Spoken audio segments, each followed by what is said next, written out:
Tiga. Assalamualaikum warahmatullahi wabarakatuh. Pertama-tama marilah kita panjatkan puji dan syukur kehadirat Allah Subhanahu wa taala yang mana kita masih diberi kesempatan untuk dapat mengikuti kelas public speaking ini. Yang terhormat dan yang saya hormati Ibu Sanah Nasution selaku dosen pengampu mata kuliah public speaking, dan tak lupa pula teman-teman yang saya banggakan.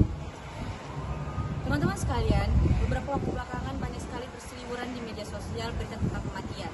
Beberapa dari mereka memilih mengakhiri hidup karena stres, atau karena keluarga, kerjaan, percintaan, atau bahkan hal-hal yang menurut sepele. Teman-teman gimana? Pernah ngerasa hidup makin hari makin sedikit jalani?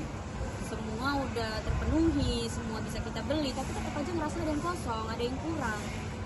Karena ya teman-teman, walaupun kita punya banyak materi, kita bergelimang harta, ada satu hal yang nggak bisa kita beli. Apa itu? Ketenangan.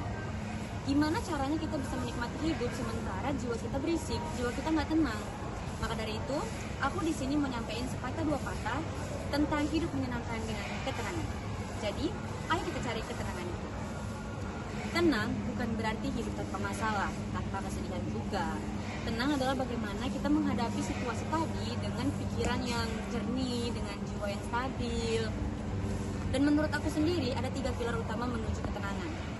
Pertama, menerima apa yang tidak bisa kita ubah. Realita tak semanis ekspektasi. Kita maunya semua berjalan sesuai dengan apa yang kita mau, tapi hasilnya justru malah melenceng dari yang kita mau. Nah, itu bikin kita emosional, bikin kita stres, dan jujur itu nguras energi banget kan. Pohon yang lentur bertahan saat angin kencang, sementara pohon yang kuat patah. Kita menerima bukan berarti kita diam tanpa usaha, tapi kita harus selalu percaya bahwa memang ada hal yang akan ada di luar kendali kita. Kita nggak bisa kita nggak bisa untuk mengkiri hal itu. Jadi tetap aja fokus untuk apa yang bisa kita lakuin. Yang kedua, mengendalikan pikiran. Pikiran bisa jadi kunci kebahagiaan atau justru kekacauan. Kadang yang bikin kita nggak nyaman itu bukan kenyataan, tapi pikiran kita tentang kenyataan. Nggak semua hal yang kita takutin itu bakal jadi kenyataan, dan nggak semua ekspektasi itu harus kita penuhi. Dan yang terakhir menurut aku ini yang paling penting ya, memberi ruang untuk diri sendiri. Di tengah kita sibuknya dengan kegiatan di kampus atau di luar kampus, kita lupa nanya ke diri kita sendiri, gimana hari ini, apa sih yang aku butuhin? Kita jago banget tuh validasi orang lain, tapi kita lupa kalau diri kita juga butuh validasi. Sesekali coba kasih ruang ke diri kita sendiri, ajak diri kita, diri kamu, diri aku untuk healing. Misalnya main ke alam, lihat sunset di pantai, camping kaki gunung, atau bahkan mendaki.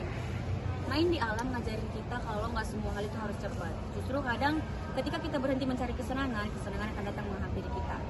Masih ada banyak hal menyenangkan yang harus kita lakuin di dunia ini. Kayak tadi, mendaki gunung, itu kan menyenangkan. Jadi jangan mati sebelum mendaki.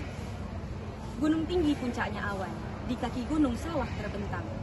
Hati yang lelah perlu ketenangan, pergi mendaki jiwa pun tenang. Saya Tarisa Sri Cahaya Bosutompul, pamit undur diri. Wassalamualaikum warahmatullahi wabarakatuh.